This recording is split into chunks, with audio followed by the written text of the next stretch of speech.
Assalamualaikum warahmatullahi wabarakatuh. Alhamdulillah, alhamdulillahi rabbil alamin. Wa bihi nasta'in wa ala umuri dunya waddin. Asyhadu an la ilaha illallah wahdahu la syarika lah. Wa asyhadu anna sayyidana Muhammadan 'abduhu wa rasuluh la nabiyya ba'da. Allahumma salli ala sayyidina Muhammad wa ala ali sayyidina Muhammad. Assalamu alayka ya Rasulullah. Assalamu alayka ya Habiballah. Sahabat Al-Hafizah dan rahmati Allah Subhanahu wa taala. Di kesempatan kali ini, di pagi yang penuh berkah ini, kita akan melanjutkan kembali pembacaan kitab karya imam besar kita, Imam Asy-Syafi'i radhiyallahu anhu. Semoga hendaknya apa yang kita bacakan nantinya ini bisa bermanfaat bagi kita semua, terkhusus bagi pembaca sendiri dan juga kita semua yang mendengarkannya, insyaallah. Amin ya rabbal alamin. Kita lanjut ke pembahasan selanjutnya, yaitu pembacaan tentang kitab Pada subbagian ini kita masih akan menjelaskan dan membacakan tentang biografi Imam Syafi'i bagian ketiga, yaitu masuklah kita ke subjudul kedudukan ilmiah Imam Syafi'i. Imam Syafi'i radhiyallahu anhu adalah sosok yang mencapai puncak di semua cabang ilmu. Dalam bidang bahasa Arab, ia memiliki kedudukan yang sangat tinggi, tidak kurang dari periwayat syair-syair Arab. Al-Asmu'i berbangga karena berkesempatan mempelajari syair-syair Hazaliyun dari Imam Syafi'i. Ketika Imam Syafi'i mengucapkan kata al-malih saat dia menyebutkan bagian air, beberapa orang yang kritiknya karena tidak menggunakan kata milh seperti yang digunakan dalam Al-Quran. Wa hadza milhun ujaj. Quran Surah Al-Furqan ayat 53 dan Quran Surah Al-Fatir ayat 12. Imam Zamakhsyari tampil membela Imam Syafi'i dan membantah para pengkritik itu. Ia menjelaskan bahwa Imam Syafi'i adalah hujjah dalam ilmu bahasa. Ia menyampaikan syair gubahan seorang pujangga Arab. Kalau saja ia meludah ke laut yang asin, pastilah air laut akan berubah tawar karena ludahnya. Kemudian Zamakhsyari menyampaikan sebuah syair, berapa banyak aib berupa kata-kata yang benar, cacatnya adalah karena pemahaman yang keliru. Selain dalam ilmu bahasa, Imam Syafi'i juga sangat menguasai ilmu falak atau astronomi, kedokteran, cuaca atau klimatologi, dan ilmu bintang, yaitu astrologi, baik bintang yang bergerak maupun yang tidak. Semua itu telah diketahui oleh siapa saja yang membaca riwayat hidup Imam Syafi'i di dalam berbagai kitab yang memuat riwayat hidupnya. Ketajaman pikiran dan firasatnya berkenaan dengan pembahasan mengenai kecerdasan dan ketajaman firasat yang dimiliki Imam Syafi'i, terdapat begitu luas keterangan mengenai hal itu. Tapi di sini kami akan menyampaikan satu saja di antaranya, yaitu sebagai berikut. Suatu ketika, di saat Imam Syafi'i sedang berada di majelisnya, seorang datang lalu bersyair, tanyakan si alim Mekah apakah dalam kunjungan dan pelukan yang dilakukan perindu terdapat dosa. Imam Syafi'i menjawab syair itu dengan berkata, ku bilang ma'adzallah, kalau ketakwaan pergi untuk mendekati hati yang mengidap luka. Semua yang hadir sama sekali tidak dapat memahami dua orang yang berbalas syair itu. Imam Syafi'i pun menjelaskan kepada mereka yang hadir bahwa orang itu bertanya mengenai hukum suami yang memeluk istrinya di siang hari Ramadan. Namun rupanya mereka ingin mengkonfirmasi kebenaran hal itu sehingga seseorang dari mereka lalu mengikuti si penanya tadi dan bertanya kepadanya tentang apa sebenarnya yang dia maksud melalui syair yang dia sampaikan kepada Imam Syafi'i.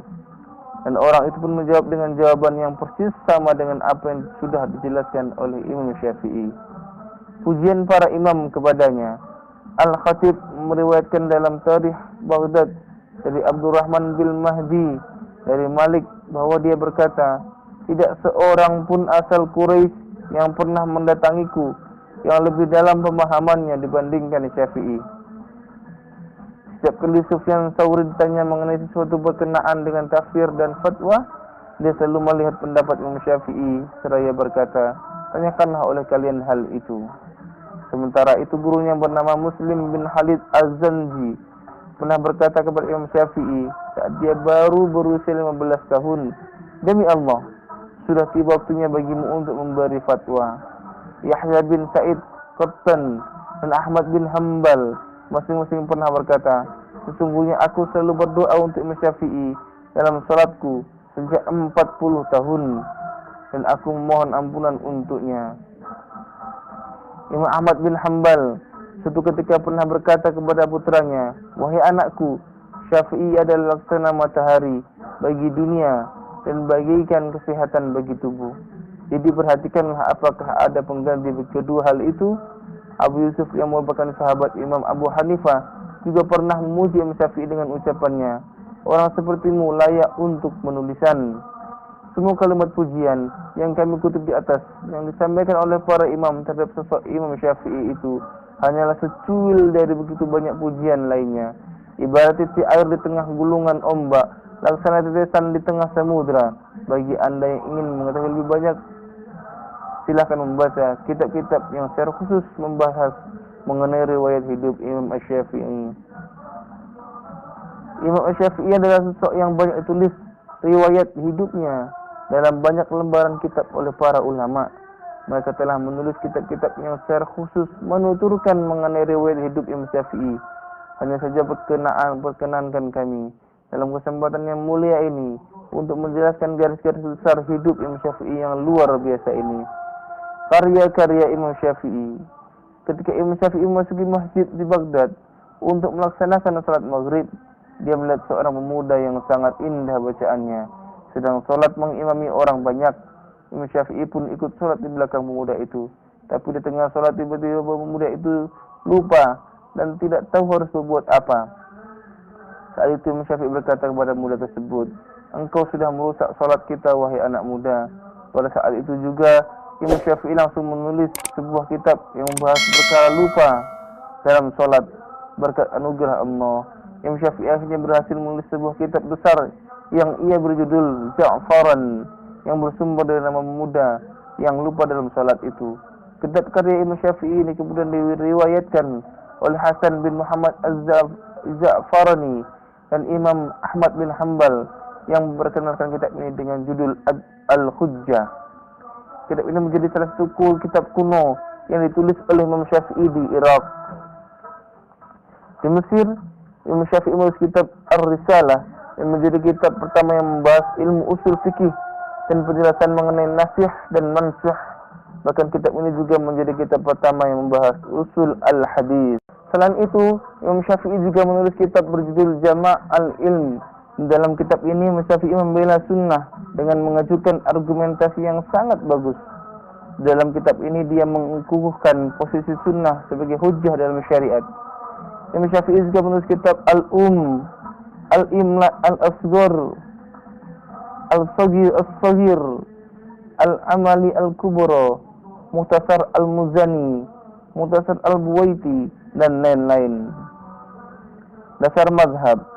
Imam Syafi'i membangun mazhabnya di atas landasan kitabullah, sunnah, ijma' dan qiyas. Dia tidak menjadikan istihsan sebagai dasar syariat sebagaimana dilakukan oleh Imam Abu Hanifah.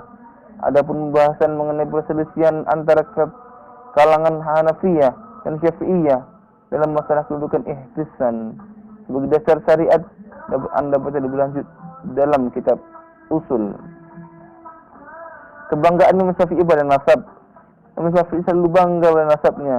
sebagai bentuk kemuliaan dan bukan karena kesombongan di depan masyarakat. Itulah sebabnya kita ketahui bahwa Imam Syafi'i juga mencintai Ahlul Bait Rasulullah. Ini juga menjadi bagian dari mereka. Itulah sebabnya ketika para pendengki melontarkan fitnah terhadap dirinya sebagai pengikut Syiah Rafidhah, dia bersyair, jika mencintai keluarga Muhammad adalah Rafidhah, maka biarlah jin dan manusia menyaksikan bahwa aku Rafidhah. Tapi kecintaan yang sangat besar kepada Ahlul Bait itu tidak pernah membuatnya membenci Abu Bakar radhiyallahu an dan Umar bin Khattab radhiyallahu an atau menyerang kekhalifahan mereka berdua. Alih-alih, Imam Syafi'i justru menyatakan bahwa mereka berdua dan para sahabat lainnya memiliki peran utama dalam menyebarkan Islam dan kegiatan meninggikan kalimatullah. Arti kebebasan dalam pandangan Imam Syafi'i. Imam Syafi'i memandang bahwa kebebasan terdapat di dalam sikap qanaah, sementara kehinaan yang paling hina terdapat di dalam tindakan minta atau mengemis. Dia bersyair, seseorang budak merdeka jika qanaah, seseorang merdeka jadi hamba jika meminta.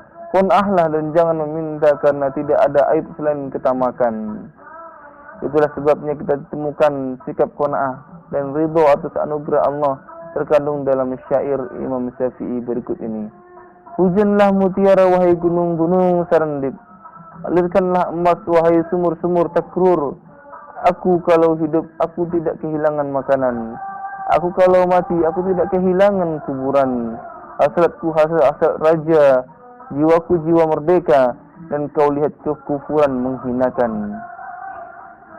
Syahdan seusai pelajaran, seorang murid masuk menemui Imam Syafi'i berkata kepadanya, nasihatilah aku.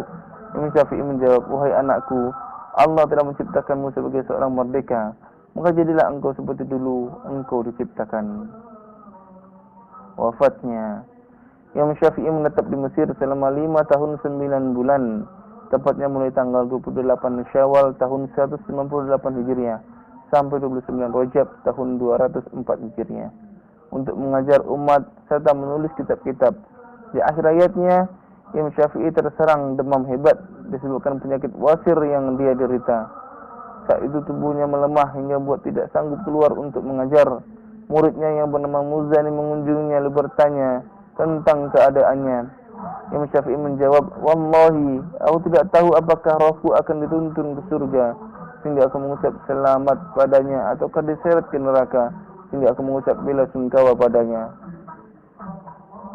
Imam Syafi'i kemudian menengadah ke langit sedang mengucapkan beberapa bait syair yang potongannya berbunyi, ketika hatiku keras dan jalan-jalanku menyempit, kujadikan harapanku pada maafmu sebagai keselamatan.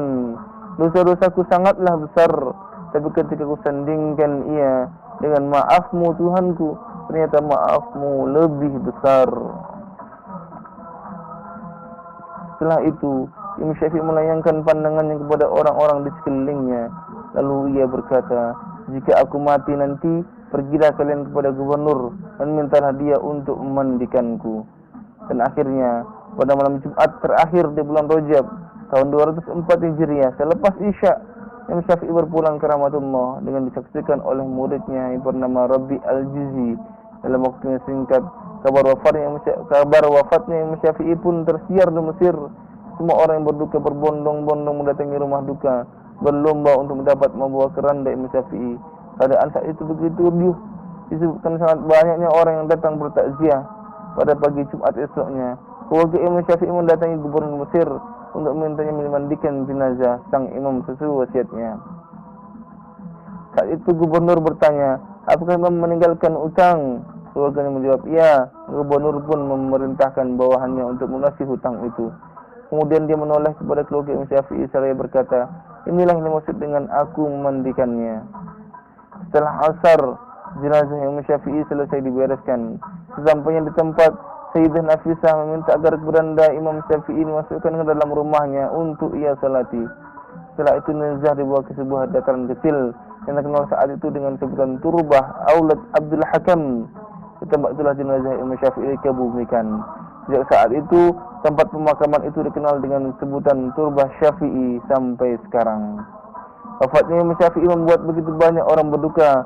Berikut ini kami sampaikan dua bait syair gubahan Ibnu Duraid Al-Azdi. Sejak peninggalannya di tengah kita bagai purnama yang indah, sebagai ketetapan hukumnya di tengah kita bagai bintang terang. Semoga Allah merahmati Imam Syafi'i radhiyallahu anhu serta mencurahkan limpahan rahmat dan keridhaan kepada beliau. Pembahasan biografi Imam Syafi'i ditutup dengan cerita sedih wafatnya beliau di akhir hayatnya. InsyaAllah di pekan selanjutnya kita akan masuk ke pembahasan utama dari kitab Al-Juz pertama, yaitu tentang bab Thahara. Dari kami cukup sekian untuk hari ini. InsyaAllah bermanfaat bagi kita semuanya. Amin ya Rabbal Alamin. Assalamualaikum warahmatullahi wabarakatuh.